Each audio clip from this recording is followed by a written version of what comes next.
Smart 24, driving business.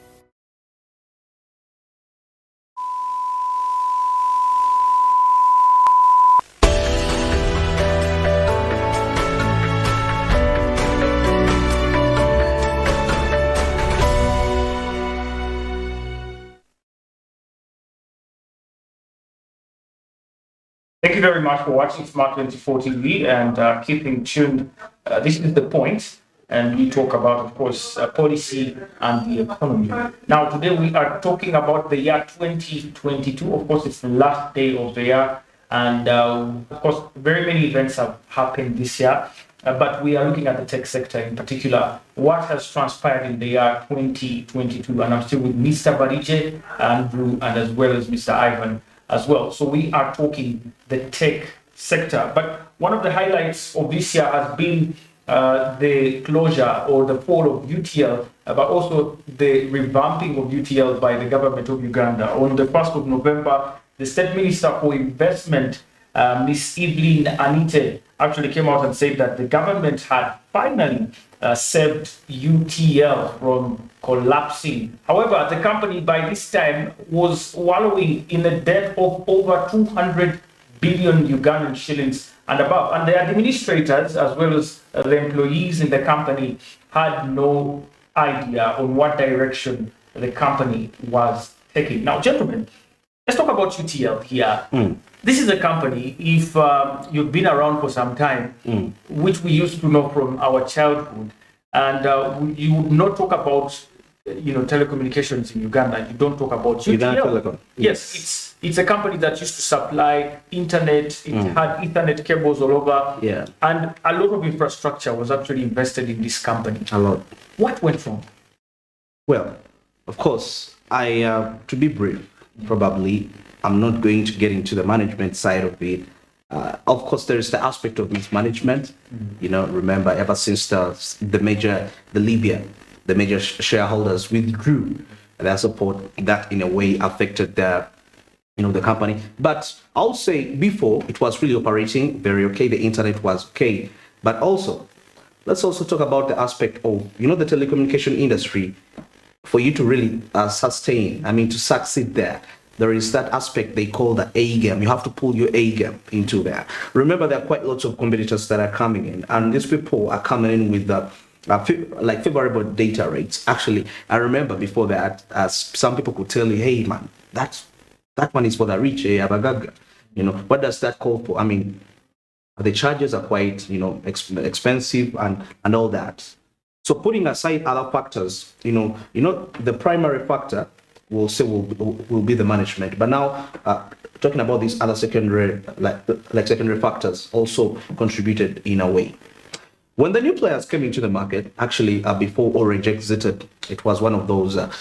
Because remember, this is also something which we should think about, is that we know that there is a global trend of IT, like in information technology.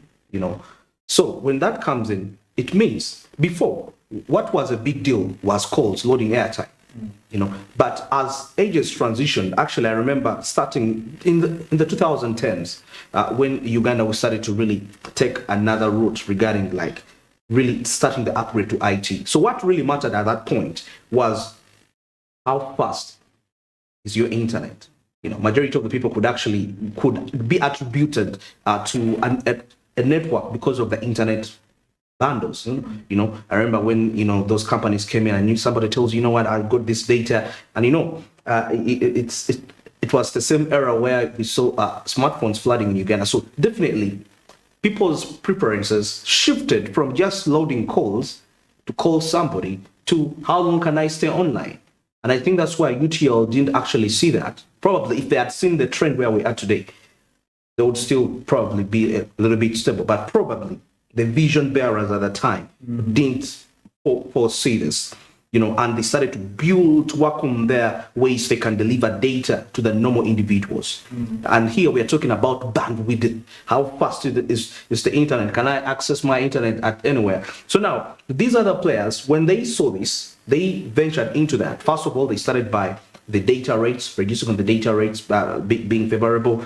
The speeds were boosted a little bit. We saw some networks heading to 3 point, we had H plus, 3.75G, and you could see all these other telecommunication networks making these advertisements, 4G plus, actually 4G wasn't yet there at the time. 3G was the big deal at that moment. But I did see UTL anywhere talking about anything in line with internet regarding that. And that's the fact, it's where we are heading. So in a way, the masses, when these other companies came, okay, let me talk about Orange. People would buy routers, Orange. Why? Internet was the way to go, despite, of course, the few factors which didn't work out for them. But I'll say during that time, that era is dominated. Why? Internet. Now, the major players that are really taking that, let me say, the telecommunication by storm lately, they have understood what it means to really have the internet. So I will hope the new replacement would really put all these factors into consideration. That's the only way out. Otherwise, the traditional ways, gone are the days when we could actually, things have changed lately. It's about the internet. How long can I stay online? And how sustainable can your network keep me when I'm online? That also matters a lot. So that's what I believe the new management should really focus on when they come. Mr. Ivan, in your own opinion, the UTL since starting has struggled. Of course, we knew it as Mango in the first place, and somewhere in the middle, things didn't work out for Mango, which was the brand name. But when you look at brands like Airtel, they have also seen transition. We didn't start with Airtel, we started with Celtel. It became Zain, and then it became Airtel. All these are marketing strategies that these other telecommunications companies are actually using. In your opinion, do you think UTL that is being reboosted will be able to keep up with the competition that we are currently seeing on the market? Because MTN and Airtel have put their best on the showground, and people have seen what they have been able to do. Exactly. They have, like he has mentioned, they are focusing on internet, which is what is driving growth currently in the 21st century. Do you think we shall not have the same problems we've had with UTL in the past? First, we need to understand Uganda's biggest problem. When it comes to government, total government-run parastatals, organizations, among other entities, this is where the problem comes in. Management, administration. So let's first look at UTL from the very start. The shareholding, how much did Uganda have? Less than 40. Majority of the shares were owned by Libya. So it ideally sets the tone. Someone was banking another for the success. So at a time when the biggest shareholder pulls out, what happens? Because when you look at market growth and then business growth, there must be a platform and then an agenda, a procedure that is set for growth. And this is where the equity, the shares come in. You are talking about capital markets. You have to source capital from somewhere if you anticipate growth. So I think these are some of the key issues that Uganda never anticipated before. The evolution setting. We are talking about technological transfer from the 2G came in later on. But then you could talk about the global system for mobile, for instance, and then evolving later on to incorporate the CDMA and then incorporate the second generation, the third generation, the 4G, LTE, Now we have been on and then you're heading into the fifth generation. It's a bug of need, technologically, and then the financial injection. So UTL's wars are not any different from any other organizations that are run by government. For instance, let's look at the financial sector. The government of Uganda, how many establishments does it hold when it comes to the investment banks? Not even investment houses. Let's talk about the commercial banks themselves. You had the Uganda Commercial Bank. What is it?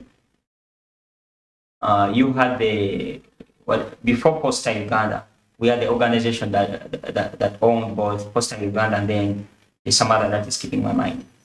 So you realize there's been a lapse when it comes to management of government-owned assets. So you're talking about corruption scandals, you're talking about things to do with nepotism. It doesn't matter. Bring on the expatriate labor as long as it's going to provide the results. It doesn't matter whether it's within your ranks of ethnicity, as long as they provide the results. So it's going to be a rough ride, and I can't promise you that UTL is going to come out the best. You have the likes of MTN. You have the likes of Airtel. These are people that have been here for some time. They've mastered the game. MTN Uganda has a bigger background from MTN South Africa. Airtel. These are conglomerates. So, but you realize, Mr. Ivan, you mentioned in the first place that UTL had over 69% stake held by Libya. Yes. And less than 40% held by us here, which is 31% literally. What do you think about these companies like MTN and Airtel? They have a worse situation. Like you say, MTN has a background in South Africa. Airtel has a background in India. No. Don't you see that this is even a greater need for us to have our own company outcompete actually these companies that are presently having capital flights, taking money back to their own companies? No, it's more like football, whereby history and reputation comes to judge. The reputation doesn't favor. I see you support Messi now. It becomes quite interesting. Yes. When we talk about Uganda owning up to its own assets, its own investment, 100%, it becomes totally technical. You talk earlier on, someone mentioned about the Uganda transport buses. Okay, the transport sector. How much has Uganda owned it? Right now, it's been totally privatized. So when privatization came through, there was a total setback when it comes to the perception and the direction the government of Uganda needs to take. And this is where everything has gone wrong. From the transport industry to education, almost every single sector. And communication, one of the most crucial elements or areas, still is privately owned. The position of the current government barely sits at an executive level. That's where the UCC comes in. But when it comes to direct involvement, what we own as a government, we realize there's nothing. So it's going to be, or there is little, you would say. So you realize it's going to be a long ride. So they need to bank on the mistakes that they had before to come up with a better strategy, whether through this. The market is so dynamic right now. It's so competitive. You're talking about internet. You're talking about cheap voice calls. The innovations are coming through. You have WhatsApp. You have things to do with social media, WeChat, among others, which Uganda has elitist. Facebook, for instance. Is it running? Someone would say no.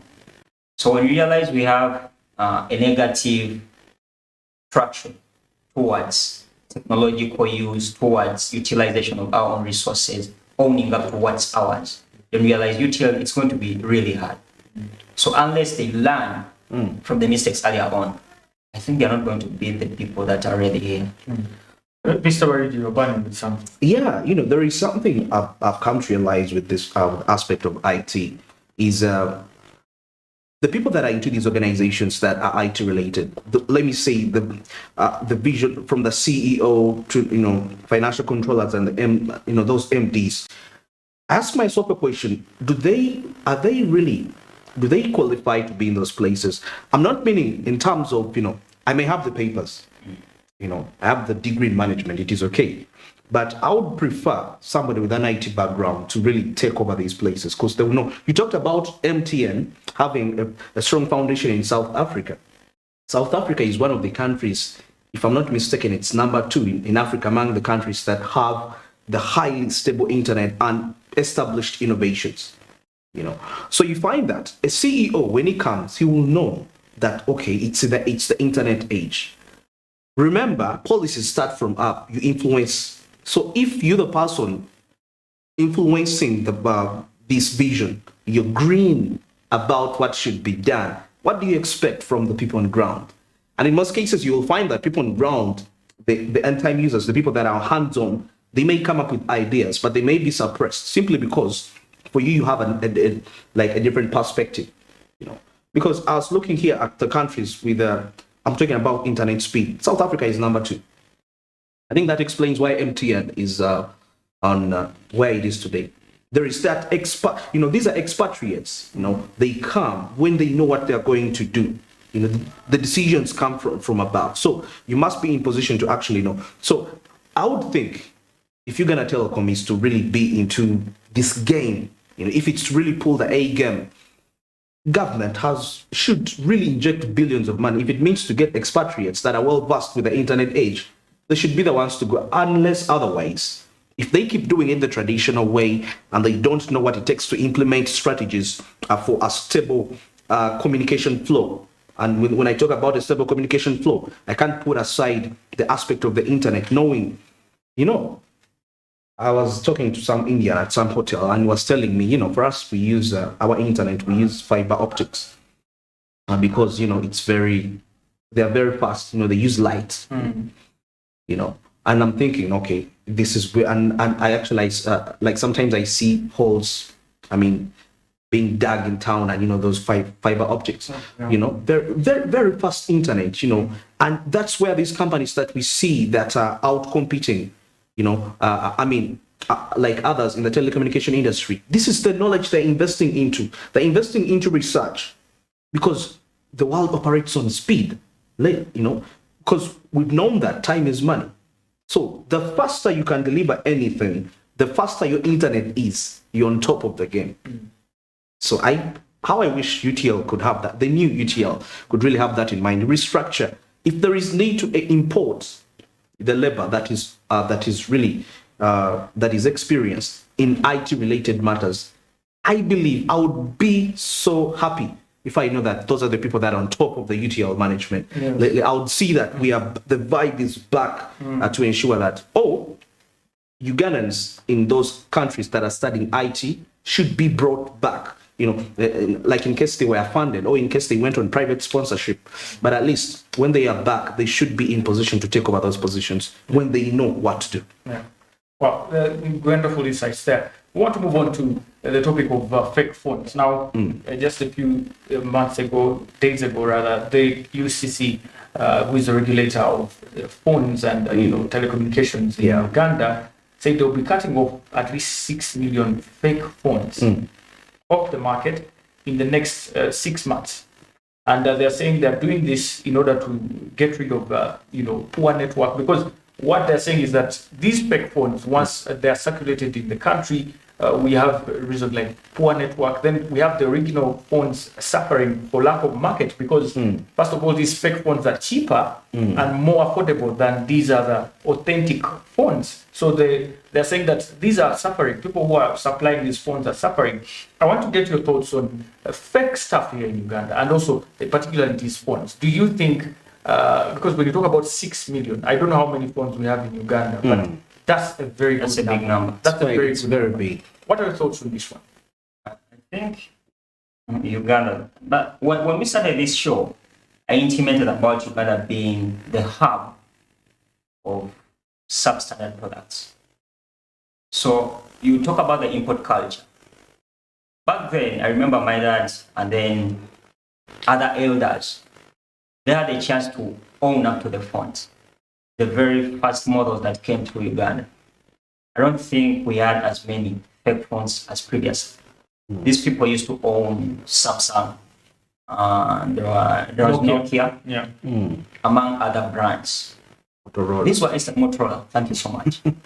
So these were established brands that brought in quality gadgets. And then Uganda embraced that. So ask yourself, between 1990 and then 2022, what exactly happened that we no longer have the Motorola's original phones, the Nokia original phones, and in that we have the bulk of fake phones right now. So it's quite simple.